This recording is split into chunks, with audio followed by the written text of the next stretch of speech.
At this reception, the gateway to recovery.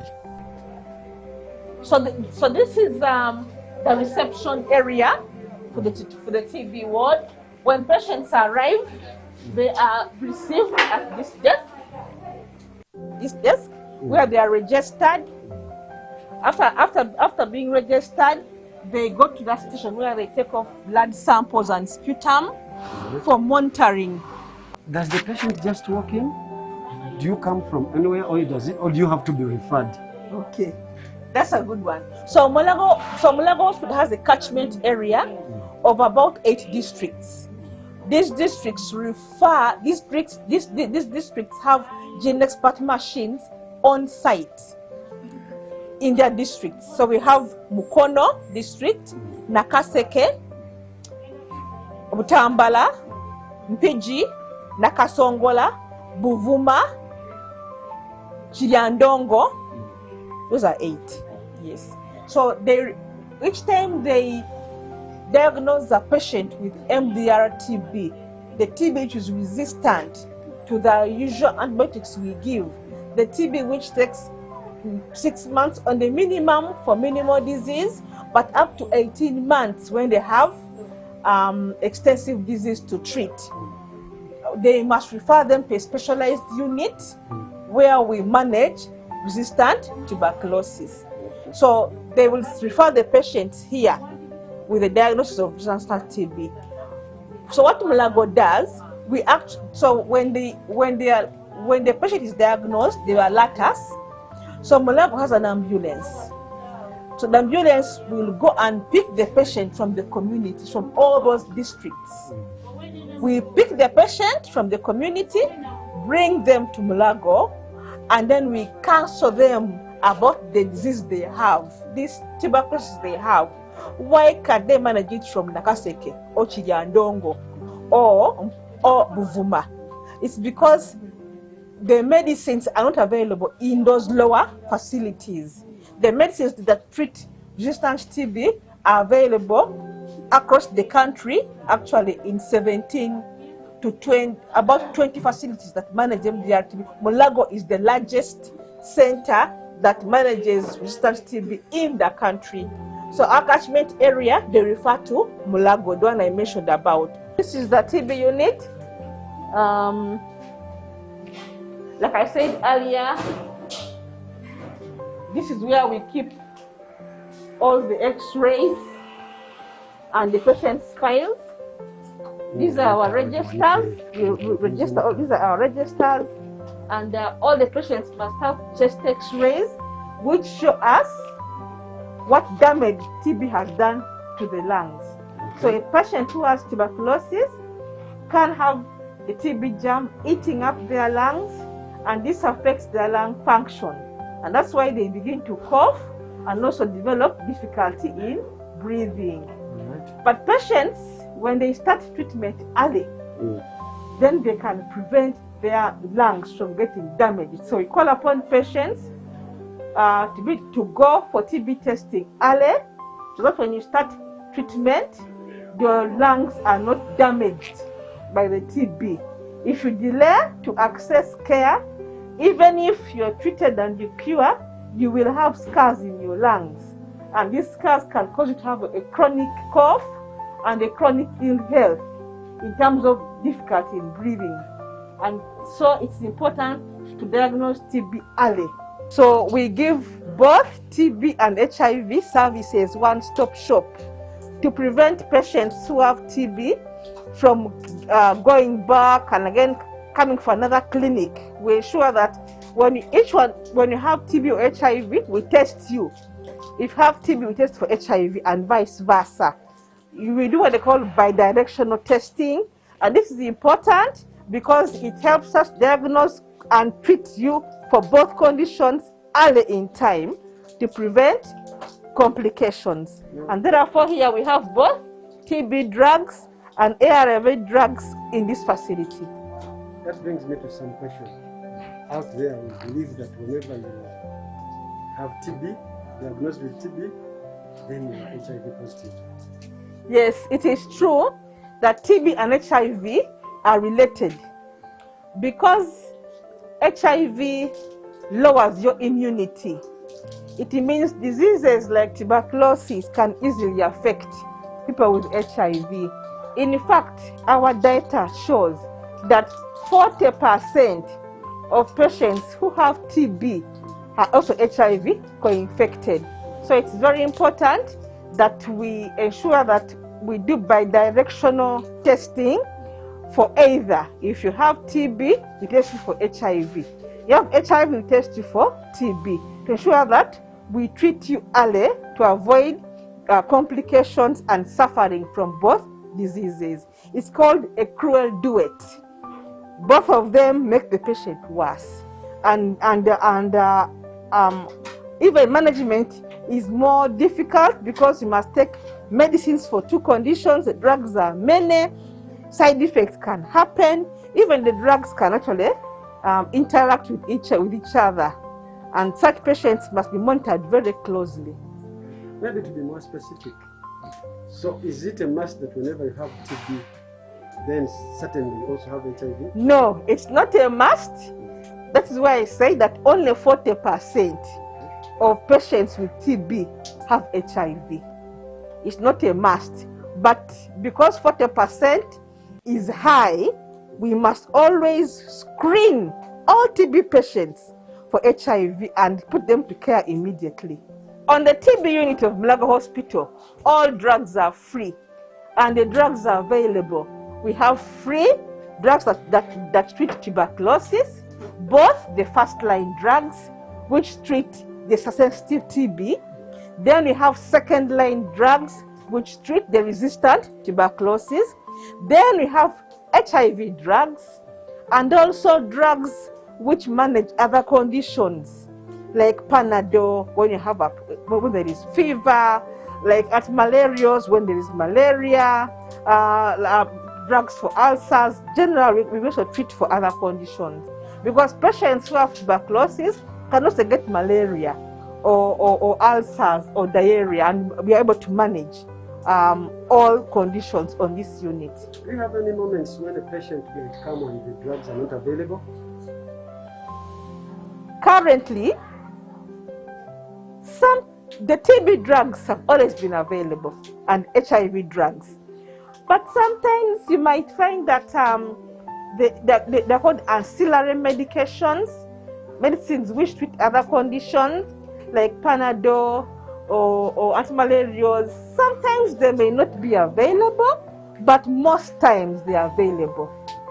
In moments when the drugs are exhausted, how long can that take to restore, for the hospital to restore? Maybe 2 weeks. Yes, maybe 2 weeks. And if the drugs are unavailable, we ask the patients to go to the nearby facility and procure them. Here, efficiency meets empathy. Each patient is screened, registered, and guided to the next stage, the laboratory.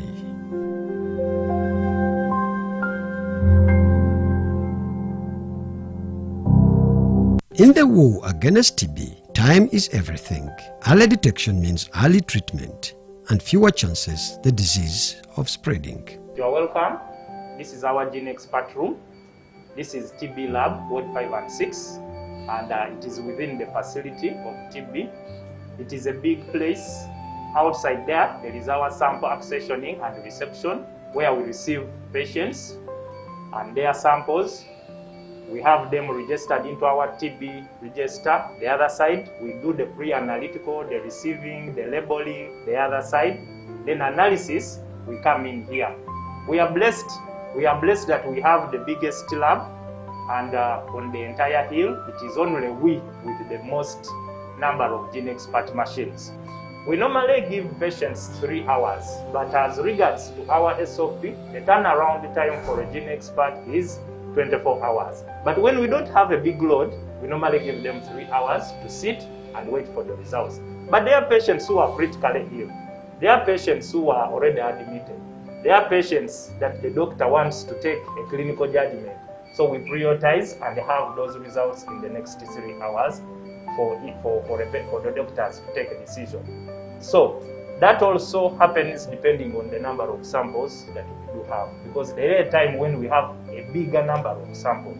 and we cannot run them in just an hour or two.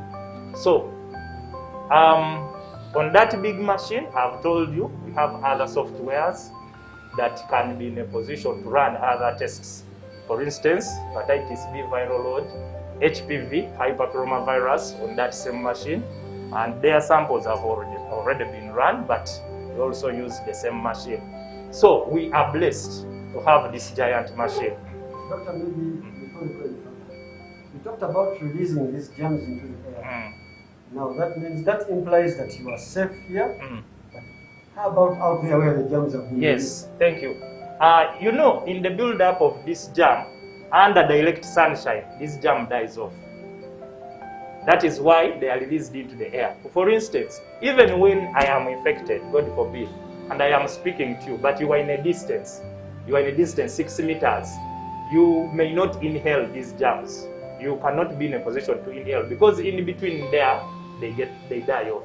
Under direct sunshine, they die off. That is why the technical team, when they were designing this, is that to release them in the air and they die off. So even these used up cartridges, we have an autoclave. I will show you. We autoclave and then have them disposed of. That is to protect the community from getting the germ that causes tuberculosis. Technology has given these doctors an edge. Accuracy and speed now saves lives. Behind the machines and medical files are human beings, each carrying their own battle scars. Sonko is a 30-year-old fisherman from Buvuma, Razi Island. He was diagnosed with TB, but after 2 years of being undiagnosed in the community. Omusawo bw'agamba nti olina TB ate yakona. Nze ne ndowooza takola tawona. Omusawo yalaba ntidde n'anziza mu kasenge. N'aŋŋamba Michael totya TB akola ki? Awona. Naye okuwona kwa TB nga naawe oli munyiikivu okumira ki? Eddagala abasawo lye bagenda okukola ki? Okukuwa. Ŋŋamba awo ne ŋŋuma ne bampa ekitala. Era kati wano mbeerawo buli kimu ne nkifuna.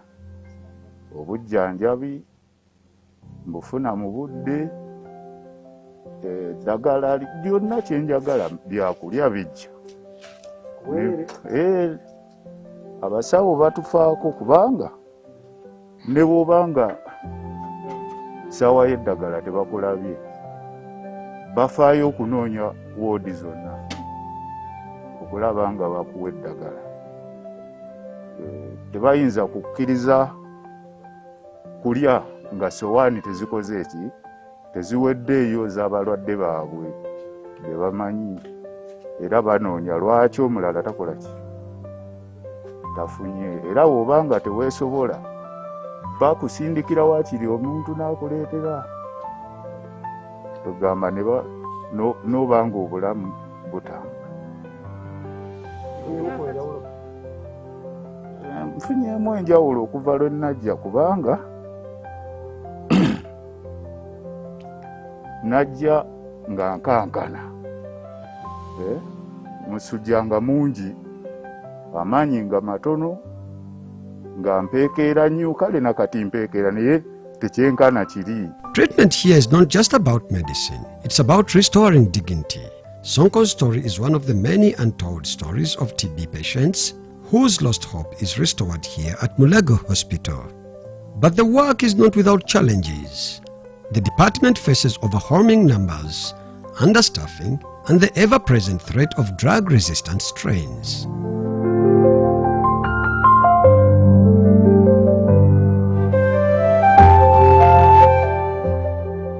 Definitely we're not okay. So the TB unit is supposed to have a senior consultant, should have a consultant, then an MO special grade, and then an MO. So among all these lines, we only have one MO special grade and one MO. So yes, in this unit we should be 4 doctors, but we are only 2. Even the nursing care on this unit, we need about 15 nurses. We have only 9. Because the work we do involves not just the clinical care, but there's also the community arm. The nurses have to go to the community to ensure that the community activities are also running. Yes, including giving TB preventive therapy in the community. So if you go to a home and there is a child under 5 or a TB contact, you must give them TB preventive therapy. That is done by a clinician who must go to the patient's home. So we would like the Mulago Hospital, the government of Uganda, to recruit more personnel. To ensure that we have enough workers to do this job. It's a big job. We do a lot of work on the TB unit, and we would like to have more people so that we can do better with more numbers.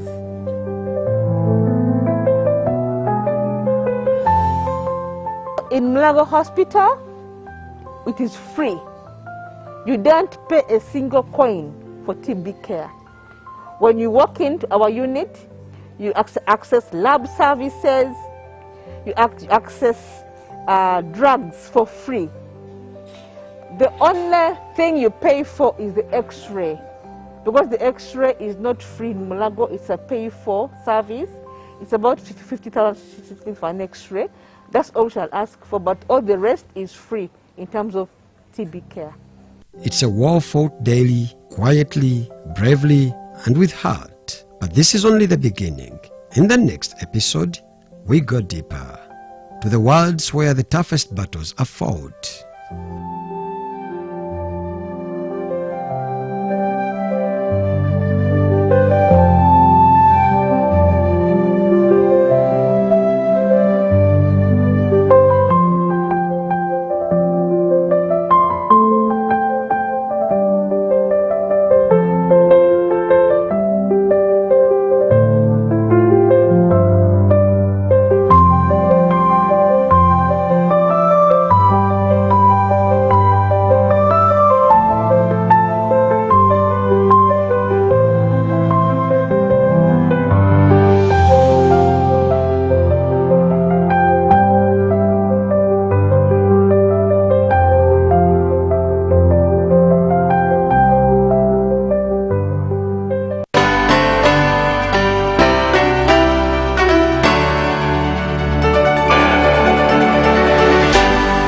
UBC, inspiring Uganda.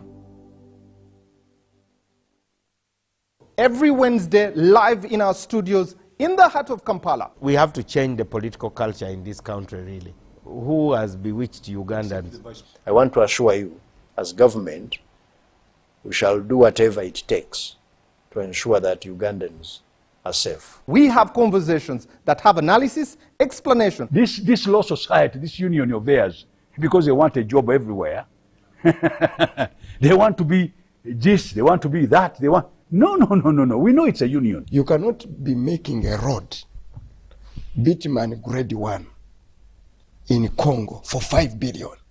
But not every truth is fact, and not every fact is truth. The argument that the General Court Martial is responsible for peace and stability is without basis, either in law or in fact. We have been told how Napoleon was a great orator. Now, Napoleon cannot help me get food. They told me combine harvest in Saskatchewan. I don't know where Saskatchewan is. This is a geographer we taught. Instead of teaching me how to preserve Mabera forest, they're teaching me about Rhineland. This is a problem we got. We cannot run away from it. Right now, you hear very disgusting stories of members of parliament. Instead of discussing the details of loans, they ask for their cuts. Every Wednesday, 10 p.m. on your public broadcaster.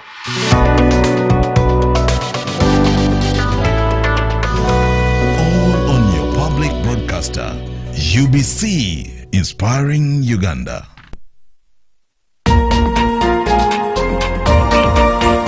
Hub, giving you a deep and unique insight into agribusiness, services, ICT and innovation, industrialization, and so much more. Entrepreneurs Hub, growing your small, medium, and large business entity. With yours truly, Sandra Kahunde, right here on UBC, Inspiring Uganda.